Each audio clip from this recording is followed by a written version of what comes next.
I just want to, Bronwyn was very kind to thank the organizers for organizing the meeting. I just want to say it was an incredible pleasure to do this. And I personally, I want to thank Philippe for arranging to have all this happen.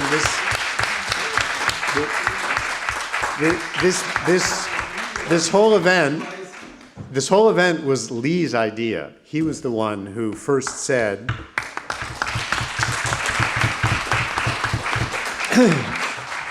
about 18 months ago, he wrote to me and said, next year is 25 years since Zvi died, we really should do something. My role in this is I was the Yenta. I brought Lee, who had the idea, together with Philippe, who had a place to do it, and the money, so that's great. And then, thank you. But I also want to thank Patrizia and Olympia, who, despite the organizers having totally overpacked the program so that it couldn't possibly all happen in the time allocated, they somehow managed to get it to all happen. So that's just been great. So thank you very much. Okay, so I'm going to sit down, and just because his slides were the ones that got put on first, we'll start with Antonin.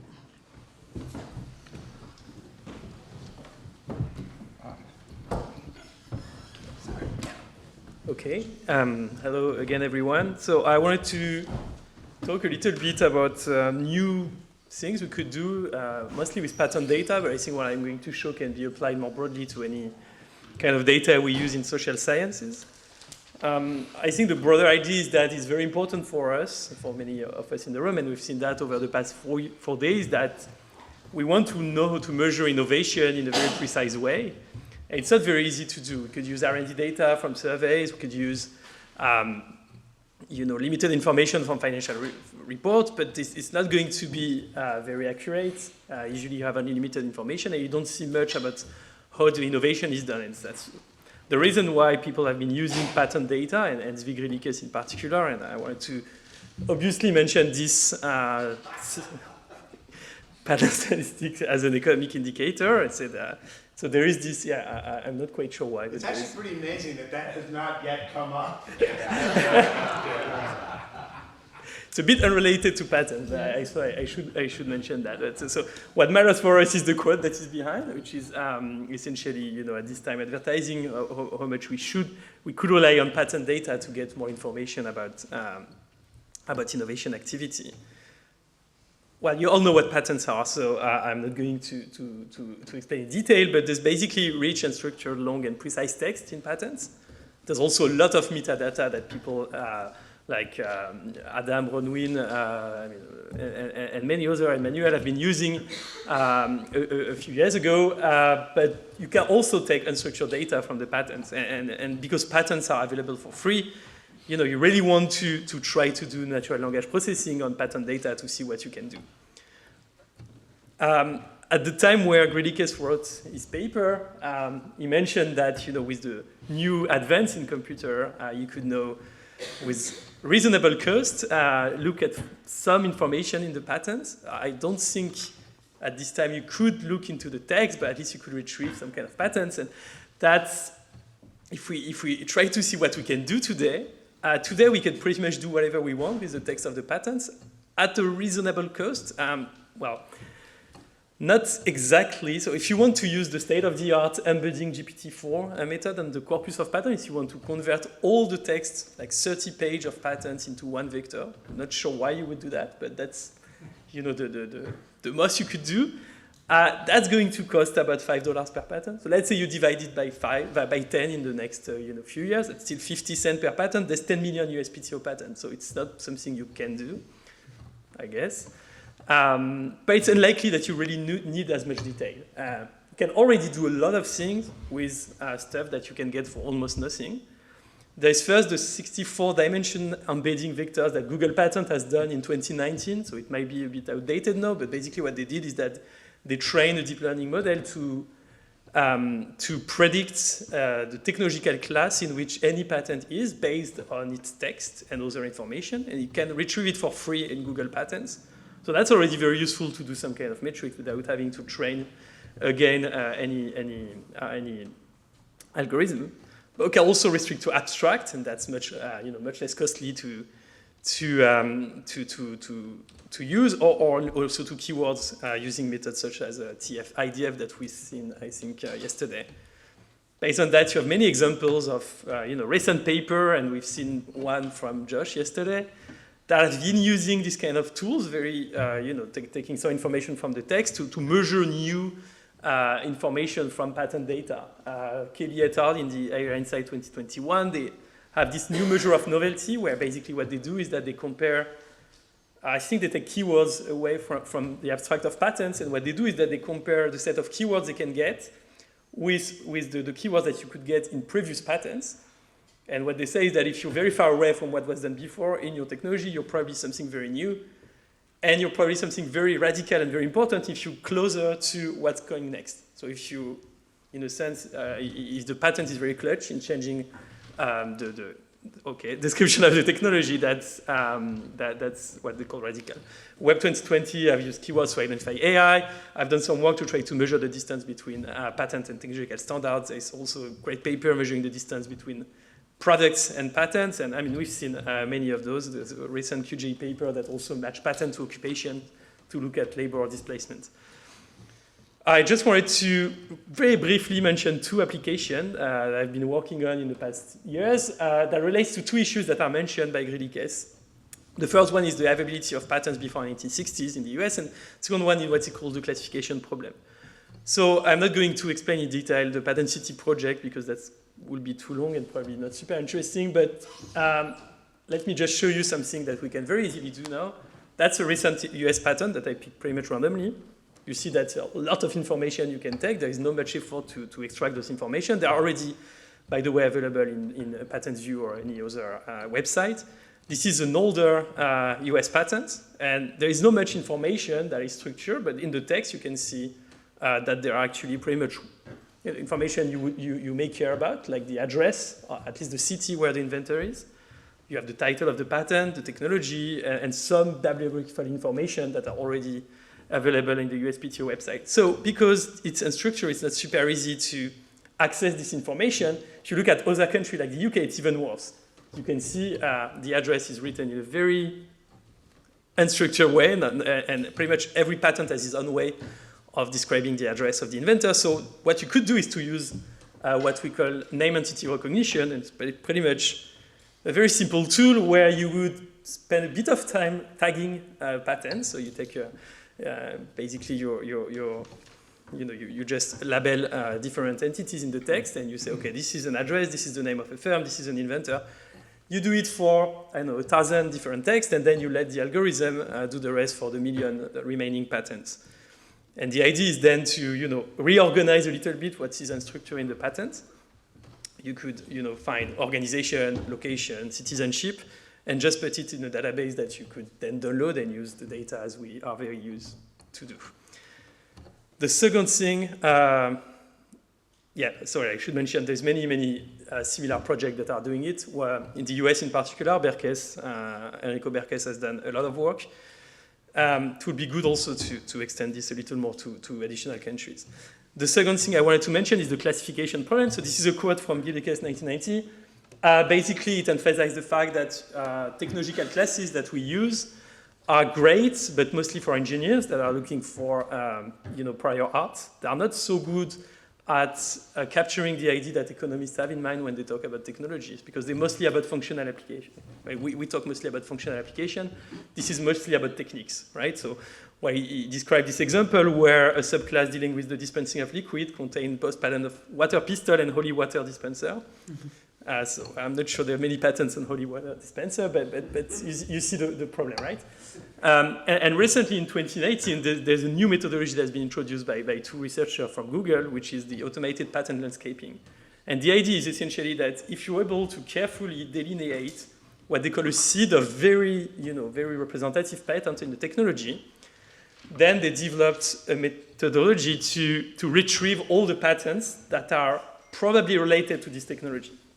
So it's a bit time-consuming, but not super complicated way of retrieving patents that would be, related to, hair dryers or some new technology like AI, to the extent that you are able to very carefully delineate exactly what this technology is about. So we tried something in a paper with Cyril Verluis in 2023. So the idea in really 2 words is just to, again, so you start with some keywords, some representative patterns that you find in the literature, some technological class that are very representative of, let's say, a blockchain. Okay, so you find like 5, 6 patterns that you look in, there's many patent offices that do this kind of exercise where they emphasize the very, iconic patterns of this technology. And then what you do is that carefully, from this list, you retrieve, let's say, 2,000 patents, and then carefully, one by one, you say whether or not they are within the technology or not. You create 2 groups, the seed and the anti-seed. The seed is the patents that are in the technology. The anti-seed are the remaining patents. And then we do what we call an expansion based on citation, forward and backward, and also on selecting technological classes that are, at a very precise level, that are overrepresented in the seed. And we train a neural network, a very simple one, which will be designed to select, based on the text of pattern, whether or not you belong to the seed or not. And the algorithm is calibrated to be very efficient at distinguishing between the seed and the anti-seed. The point is that you can do it for some technologies, and I just wanted to emphasize that with the recent architecture based on transformers, you get very, very accurate results. If you do it the way we used to do before, only relying on keywords or citation or IPC, you get much, much lower precision. So this is basically the share of actual, true positive that you get. I'm stopping. I stop here. Thanks very much. So, this has been an incredibly stimulating conference, I must say. And I will explain, because it's not, we say that often, but it's not necessarily true. We have to acknowledge the truth. So the reason I'm saying that is because I strongly feel that in this field, at least, we are at an inflection point in, opening a whole new brave era of research. And it has to do with what we are talking about here. So let me expand a bit on that. Essentially, research in this field has been always data constrained. Because, when you look at, the kind of the theory path, the empirical path and so forth, after Arrow's paper in the 1960 volume, I think that we exhausted theory more or less. No, I don't want to. But sorry for that. But in any case, really the interesting stuff is, right, unpacking the black box, right? This has been motivating research in this field forever. What the hell is happening in the black box that drives, economic growth in the end? All the action is there, or most of the action is there, and that's crucial for our standard of living, and we know very little about it, and so we want to unpack that. So the constraint has been data. So there have been these occasional jumps in the availability of data, and certainly patents was a big one, okay? But then what do you do with patents? And what sort of techniques do you have to use patents and so forth and so on? And interestingly, for quite a while, in this field, but in other fields in economics as well, the effort in econometrics went to substitute for data with econometric ingenuity. We had to essentially find ways of, unobservables, missing data, blah, blah, blah, small samples. So we created this incredibly sophisticated apparatus of econometric tools to compensate for the fact that we didn't have good enough of much data to speak of. Well, fortunately, this has changed. If you look at the vast majority of papers in this field lately and in this conference, the statistical techniques that we use are very simple. Sorry, Brown, you are still there, but in fact, with diff and diff goes a long way, many different, give me the data and, that's the Archimedean point, essentially. So that's an amazing change. It's really hard to grasp sometimes. So, I don't feel bad about forgetting my sophisticated econometrics. So the focus has shifted towards not just getting more data, it is developing the tools that will allow us to convert all sorts of stuff into data that can be used in this sort of research. This is what we are talking about. It's tools not for analyzing the data, but for creating. And now, Antonin, you have exactly described that. This is what's so exciting, because you see the texts of the patents were there available all the time. Well, all the time in the past, whatever, X years. The text of the papers, so for sure, of the scientific papers. But what do you make out of that?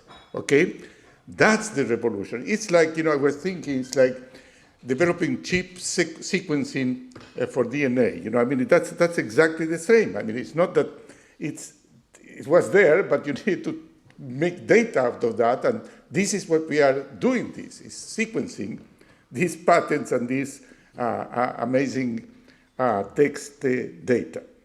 One thing we have to warn, and similar to what was happening at some point with econometrics, that you were getting results that you really didn't know what the hell was happening, because the models became so abstruse that you didn't have that, the sense that Griliches had, that intuition. Something similar might happen with generating the data. We lose sight of what exactly these techniques are doing, and can we really, really make sure that the techniques are doing what we want them to do. So, this is something that I suggest to all of us to pay a lot of attention. Never lose sight of that, because you lose control. You may reach conclusions and so forth that may be totally unwarranted. So that's one point. The second point is, we talked about that yesterday a little bit, verification. This is another big problem that has been there all along. Okay, so we we transform this text into data, we use that data. How the hell do we verify? Not in the sense of the transparency of the techniques to generate the data, but in terms of the data itself, that we are getting at where we want to get at. And that remains very tough, but this is, again, a route of research that is incredibly important. The other one observation is a side one, but nevertheless I think it's important. It has come back and again in this conference. Institutional design. We should make this research consequential. What we're talking about is important for our standard of living, our health, and so forth and so on. So if we can, even at the margin, improve the institutions that are responsible for research, for commercialization, and so forth and so on, we can actually make a big contribution, it sounds, to humanity. And we should never lose sight of that. That's essentially should be all the time, at least one of the motivations that drives us. One more observation. What's key, and this is, again, it's so clear in the research that was presented here, is the techniques to generate this data and the mix and match. The mix and match is clearly crucial. And more we see that, very disparate types of data, okay, are being brought on the table. And oftentimes, this is something, a more general observation. We are trained to ask very, very precise questions, to formulate hypotheses, and then, to check them and so forth. We need to be able to be a bit more loose, in the sense that sometimes when you mix and match, let the description take over. Sometimes you may find something that you were not looking for, and not in the sense of the precise result of the coefficient that contradicts the hypothesis, but of the phenomenon that emerges from what you are doing, because this mix and match really brings you to different territory, okay? So again, this is something that's difficult, because it's how, when you submit a paper, how do you refer it and so forth. But it's important, we are talking about things that are, yesterday, I can't remember which paper, but things emerged that were not at the core of the paper that in the discussion became very important. I can't remember which one was that. So, let us do more of that stuff. Yeah, I ran out of time. Yeah, I am aware of that.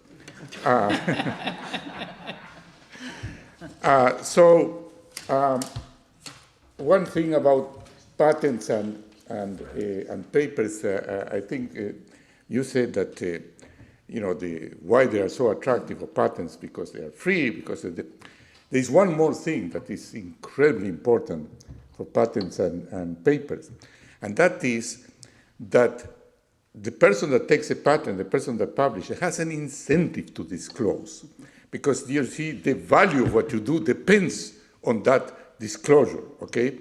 So you see, you are standing in front of an enormous amount of data that doesn't need to be asked for.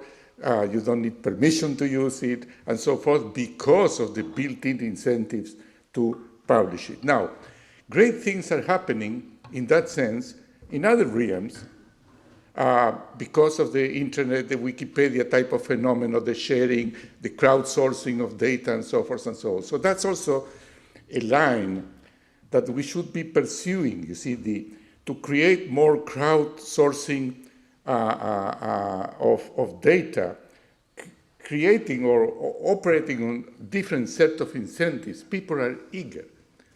I think that in this era, more than ever, to share, and that can make a great contribution. So, last word, I think that the quality of this conference, the stimulating nature, the fact that we are at an inflection point, is the best tribute to Zvi.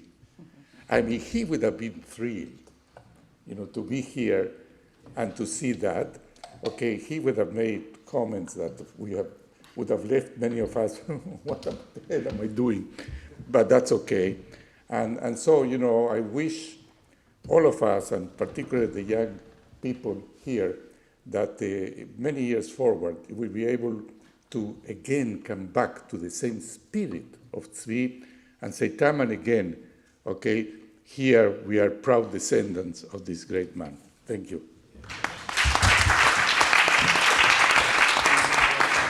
Thank you.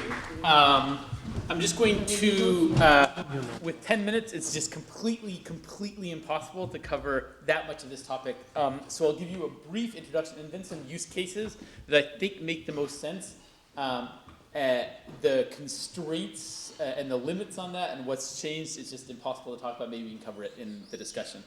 But first, I just want to point out that I'm going to focus on large language models and not general machine learning methods.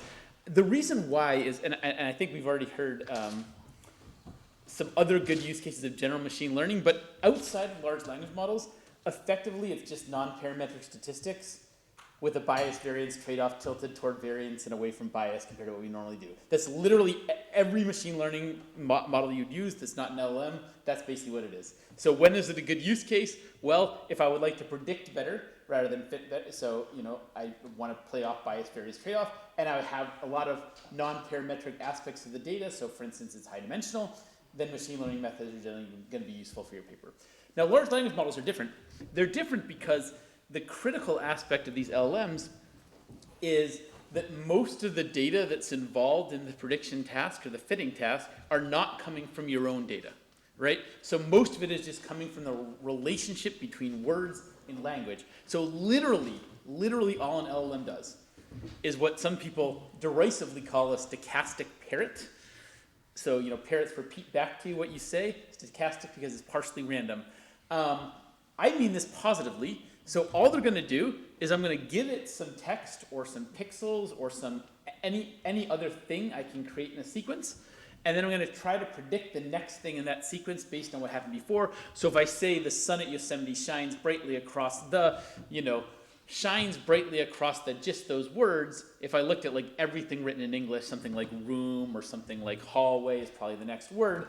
But you know, because you have some intelligence, that actually the important things here are the word sun and Yosemite, and not the shines brightly. So if the sun at Yosemite is shining on something, it's probably shining on Half Dome, the giant cliff at Yosemite. And a person would have no problem filling those next words in. So basically all an LLM has done is I've just trained on giant corpuses to use so-called attention to find the parts of the text going way, way back in what I've written down to predict the next text. So what type of things could this be useful for? It seems surprising that this can be useful for economic analysis, and yet it is. So here's a few I'll show you. First one, entity recognition in unstructured data especially. There's tons of data that's not structured. We've already seen some from like historic patents, but there's many more super useful things for innovation research that are unstructured. Second, speeding up programming or creation of graphics. I'll show you, if you're not already programming using Copilot or some LLM, you're objectively just making a mistake. And then, the data is very, very clear in how much it speeds you up. Some kind of improving your writing, I'll show you in a quite detailed way. And then summarizing literature is quite useful. And I'd say we're very, very close to being able to make LLMs useful for checking your proofs and your mathematical calculations. Not quite there yet, but we're not that far away. LLMs can probably do a lot of this in conjunction with other tools that they'll build in. And then this Manning et al. Paper that some of you may have seen on basically running pseudo experiments. So it turns out that because LLMs are trained on all text, they don't answer correctly, they answer like humans. So quick example, Adam, give me a number between 0 and 100 randomly, off the top of your head, go. 71. Okay, so I was 100% sure that it would be a prime and have a 7. So if you ask people this happens every time. Actually 37 is the most common. Nobody says 90 ever, okay? So if you ask an LLM to pick a random number between 0 and 100, it is not going to draw a number at random. It is, just like what Adam said, going to give you a prime number with a 7, and you can try it after this talk. So what that means is that actually running pseudo experiments, so trying to get people to like estimate their willingness to pay for a certain good based on characteristics, it turns out you can kind of test out your field experiments before you bring them to the field in a pseudo way, and this works pretty well. Okay, so entity recognition. I've already showed you this yesterday for my paper I presented, but if I want to know, say, why is this paper by Barak being cited, I can throw it into an LLM. I can actually do better. I can even ask it, like, why did you say it was a tool in this case? And it's going to give me a response. It's a stochastic parrot. It's predicting the next word. This is not a description of why the LLM said tool. It's the tokens that follow saying tool. If I ask it, why is Barak being cited here, and shift the posterior distribution of all English language toward that end. So it's not actually like, it's not like some statistical derivation, but it is useful for understanding the types of tokens that would have been related to that prediction. And you can see actually like this is a variety of different questions and a variety of different LLMs, and they all give pretty reasonable answers in this case. Second, this comes from, I won't put him on the spot, but someone who's here pulled this data off of, I think, like an old floppy disk out in DC in a format that, like, I have no idea what this data format even is. It's something from, like, the 1970s. And if you stare at it enough, you probably think, it looks like resumes of scientists to me in some totally unstructured format. Now you can pay an RA if you work at Harvard a lot of money to like clean this up. But those of us in the public schools, we somehow need to clean this up on our own. And it turns out that if I ask an LLM, like, what do I think this is? Can you tag this unstructured data? It'll tell you it's a resume, and it's going to give you, like, look at the top. It's just going to pull out the name, the education, work experience, etc. And then you can actually create synthetic versions from this unstructured data of these structured pieces, and then use just traditional machine learning tools to extract everything else. Okay, here's one that, this is a problem I faced recently. This is from a paper of mine where I somehow corrupted the LaTeX file. I moved computers, I lost it, all I had left was the PDF, and I really, really, really don't want to type all this back in again. This just seems super annoying, right? No one likes typing math in LaTeX. And so, if you try to like take your PDF and just copy and paste the text, as I'm sure many of you have done before, it's going to look like this. Right. Which is a mess, right? So you can see what's going on. Like if I look at consider first 3 results on the right side, the FI in first, the F and the I in that font are connected. That's called a ligature. And the OCR does a really bad job with that ligature. It just says consider erst. The math is a total mess, etc. if I give literally this text to an LLM and say, this is from an OCR mathematical document, can you rewrite it? And rewrite it in LaTeX, because I don't want to do 2 steps. So rewrite it in LaTeX for me and ask it to do that. So it gives me this. And you'll see it corrects, like, consider first 3 results, not erst. It's not because it knows how OCR works. It just understands the relationship between words in English, and it knows it should be first. The thing I really find interesting is, if you look here, it says, opens boxes in order of pi until the prize is found. Okay?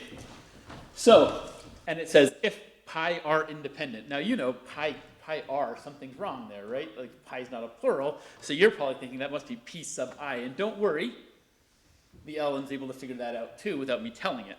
So this is what I would have done like 6 months ago. It turns out we can really go crazy now, because these LLMs are multimodal, so meaning that they incorporate both written text, audio, and images in the same thing. So here's what I'll do. Instead of having this PDF, I just literally opened the PDF on my computer, took a photo with my phone that's like blurry and kind of garbage, passed the photo directly to the LLM and said, write this for me in LaTeX. It comes from an academic paper, and this is where things got really crazy, because it's actually completely correct in this case. It gets everything right. But the even crazier thing is, if you look here, it not only got everything right, it even added completely correctly the citations to the things that aren't even included in there, which is just wild. How does it know that? Well, these are like Weitzman 79 is a pretty well-known paper. It's in the training data many times. I'm predicting the next token that follows Weitzman 79 if I shift the posterior distribution to, this is a footnote of a citation in a LaTeX paper, and so it's going to get it right. Okay. So here's a one where code is useful. I use it, everything I code I use in an LLM next to me. It speeds me up at least 2x. But for example, if you're teaching a class or making your slides, you can do something like this. Just give me the Python code. You should code in Python, by the way. There's more training data in Python, so it's incredibly accurate in Python. Pretty good with Julia, not as good with Stata. Kind of goes down the list. So give me the simplest Python code for a chart of supply and demand. Q equals 20 minus 2p, q equals 4p, labeling supply, demand, and axes under perfect competition. And it turns out this thinking step by step is useful. Why is this useful? I'm shifting the posterior distribution of all the words in the English language. When I say think step by step, I move myself into the training data that comes from the kind of stuff that has words like thinking step by step in it. If you were to say, act like you have an IQ of 60,000, it's going to do worse, because I'm shifting the posterior distribution to stuff trained on science fiction novels. Okay? So this turns out to be useful. So what happens? Well, we get this. It's not bad, right? It's okay, given that it took you 12 seconds. But we're here in France, the land of our friend Mr. Cournot from École des Mines. And we know, because of our friend Mr. Cournot, that us economists put the dependent and the independent variables in these charts on the wrong axes. So we need the price on the y-axis and the quantity on the x-axis. And if I'd made this myself, that'd be very annoying to do. But don't worry, I'll just pass this back to the LLM and say, pretty good. Just put the p on the y-axis and the q on the x, and make sure the axes go to 0. Right now, they don't quite go to 0. No problem. It's all fixed. So now we're done. Now I'm ready for my slides. That took 15 seconds total. Okay? And if you happen to have like a graphical standard you've already used, you can actually pass the image to the LLM as well, and it will generally make it in the same stylistic format. Final thing I use this for. I'm sure we all have some folder on our computer with all of our documents that we're using for lit reviews, and you're like, what the hell was that paper, and what did they do? And I try to dig it up on page 12 of the PDF. And so what I did was I just took all of the papers in my kind of research folder. I vectorized all of them, as you've already heard about, and I trained a fairly simple model to be able to query them. And now when I have a question about any of the papers I want to look at when I'm writing my lit review or whatever, I just ask the LLM directly. Now, it can hallucinate. The code I've written would avoid that 99.9% of the time, but it can hallucinate. But nonetheless, that works pretty well. If you happen to be a non-English speaker too, once I've embedded these or vectorized all the text from the PDFs in your documents, you basically become language independent as well. So you can like ask the same thing in German or French or whatever. It'll respond to you in that language, but drawing on the original English language document, which I think would be useful for non-native speakers. So I think those are the main use cases for LLMs right now for researchers that I see as high value. In terms of things like brainstorming and ideation, Anton Kornick has a paper we just published in the JEL that's about to be updated. We actually set this up, so he's doing updates every 6 months for 2 years as a condition of the publication. So that means we'll always have the most up-to-date information on how to use LLMs, incorporating the newest tools. So the new one's going to come out, I think, in like a week if you want some more ideas on how to use your LLMs for research. Final thing, what's coming soon? So the mathematics is really hard to do directly in an LLM. Like not every equation has been used, and it turns out the next token prediction doesn't work perfectly. That said, LLMs who know when to throw the question to a better model are developed now and work really, really well. So we're very close to solving this problem. Integration with every coding language is close to being solved. Direct integration with your data analysis software. I assume every software you use in a year or two will have this automatically integrated into it. And then the ability to incorporate web data or real-time data into an LLM has been getting better. I think the hallucination problem or the fake data problem is too severe right now to use this for research, but we have some ideas on how to solve that in the labs, and so I think this will be solved relatively soon. Thank you.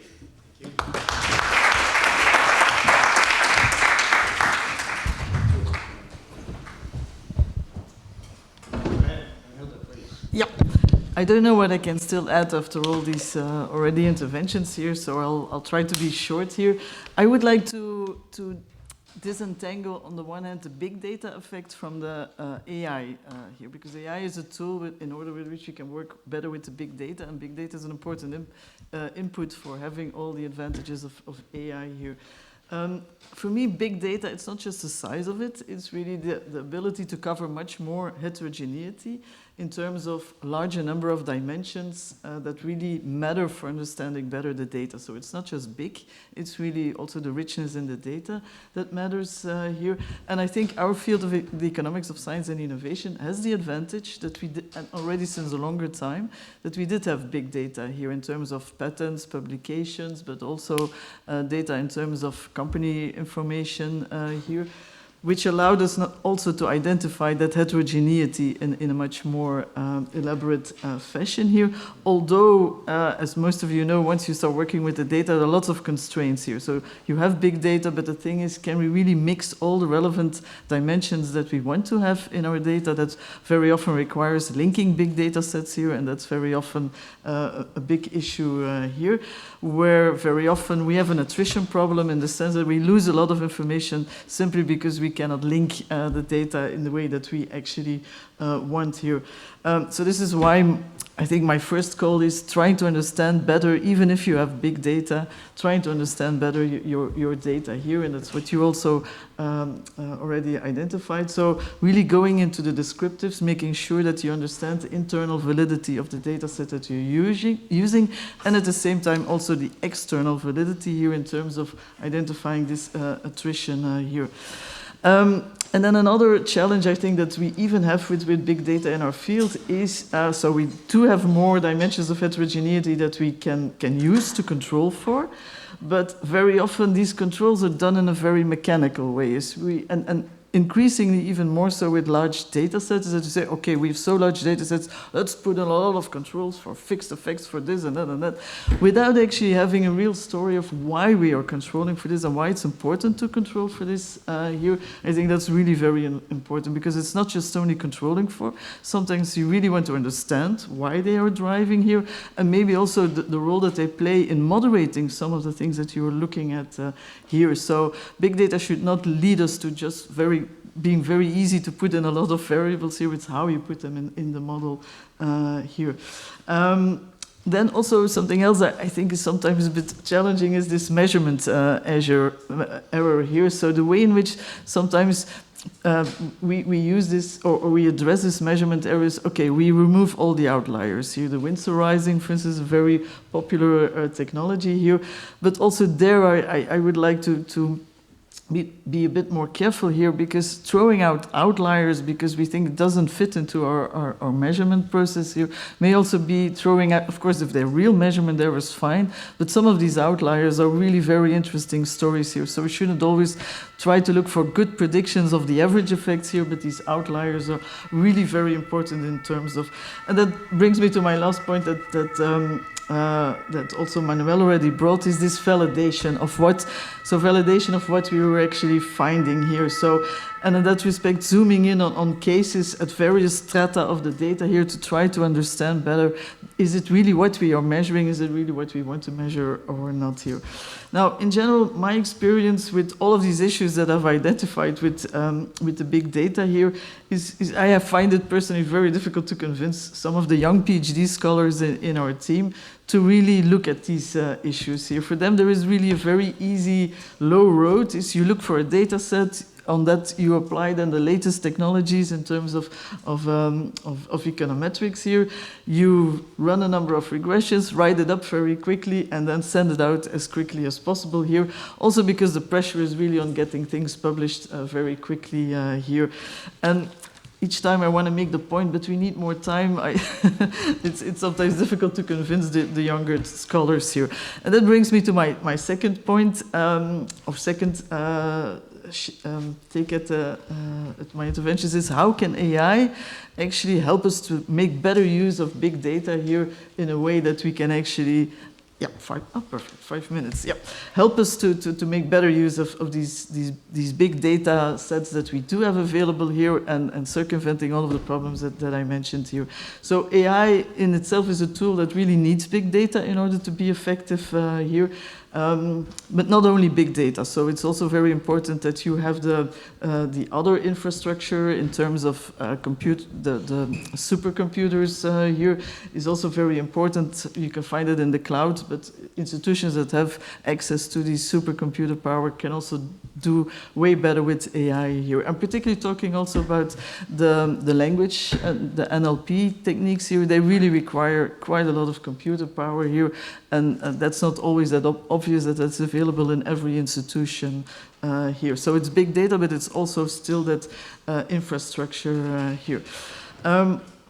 But then, given that you would have access to, and with the big data we definitely have, and hopefully also this infrastructure here, so how can we actually use then the AI to improve the productivity of our research here? I'd like to go back to what Ben Jones said in the first panel on the first day here is, you really have to break it down in the tasks of research that we're doing here, and which of these tasks are much more routine type of tasks here, where AI can really help here. And I think all of the elements that I mentioned here before are indeed kind of routine tasks here. So this easy road of doing, like for instance, literature reviews or checking data, these are all pretty routine tasks here for which we can actually use the AI tools here. And that makes it also for us then, it frees up time, so we don't have to do all these stupid routine tasks anymore that get us quick results here. We can actually focus on the things where we have a comparative advantage here that we can, and that's what we should actually be doing here. So using that time, reallocating from routine tasks to the tasks that really matter here, trying to pin down really what the knowledge is that we get out of that here. Code improving is a very obvious one, but that's a very routine type of task here, so that's definitely something we should be using here. But then how can we actually use that to improve our assessing of the results here? And again, I want to focus on the NPLs here, because that's where I have most of experience with, is text mining. It clearly needs AI here if we really want to use text mining here. So we have the big data, but we need AI tools in order to get really all the benefits out of text mining here. It has a huge potential. I'm still very convinced of that, of trying to improve what our field here, but it should not be used as a black box here. So we have to realize, as already was said by others, is that the text input that we are using is endogenous here. So there is a reason why we put something out in terms of publications and patents here, and that's a bias we need to take into account. Also, not all text is equally important here. Like with patents, it matters the title, the abstract, the claims. So we also need to realize that. Language is also very idiosyncratic, so it's very specific on scientific communities, how they use what kind of words here. Also something we need to take into account. And it also changes over time here. Like what we are using it for novelty, that's really important here. Something may be initially novel here in terms of words, but how it's being used changes over time here. Also, Arnaud mentioned this here. So you see, it's not just a black box and that we can really give that to an AI tool here to use it here. It still requires us to know how we should actually be using these technologies here. And also the validation is definitely a very important asset here. So overall, to conclude, I think AI, and I'm a true believer that AI is really a high potential for our field to increase the frontier of our knowledge here. It allows to reallocate to tasks where we can really matter here and where we can use AI as a complement to our own here, but it's a potential. And whether we will be able to realize that, I don't know, but I think it's a very interesting research question in itself here, is trying to see how our field will actually be evolving over time here, and who and under which conditions can actually use these AI tools to improve our frontier. Thanks. Thank you, Reinhilde. So we have some time for discussion and questions. Before we do that, I'm going to take the chair's prerogative to just make one observation, which is that over the past 4 days, there was one thing that Zvi was quite interested in that we've only mentioned once or twice, which is the question of the depreciation rate of knowledge, or as he would have said, knowledge doesn't really depreciate, but it becomes obsolete. So there's an obsolescence rate. Listening to this panel, I have concluded that my human capital is now completely obsolete. So that verifies my decision to retire. So it's all in order. Okay. So we'll have a conversation about that. Ian.